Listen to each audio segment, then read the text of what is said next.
بسم اللہ الرحمن الرحیم۔ السلام علیکم ورحمۃ اللہ وبرکاتہ۔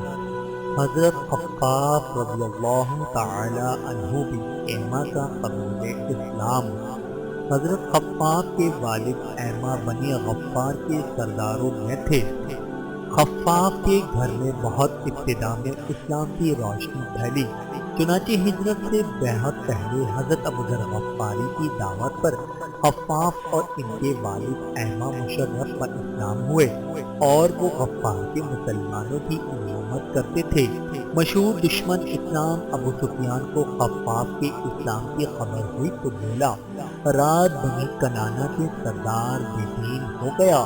خفاف اور ان کے والد ایما مقام عیقہ میں رہتے تھے اور قربت کی وجہ سے بکثرت مدینے آیا جایا کرتے تھے، اس لیے خفاف کا شمار مدنی صحابہ میں ہے۔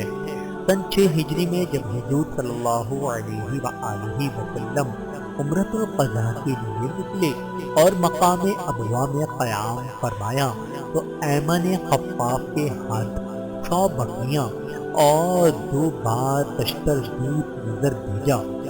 آپ صلی اللہ علیہ وآلہ وسلم نے شکریہ کے ساتھ قبول فرمایا اور برکت کی دعا دی۔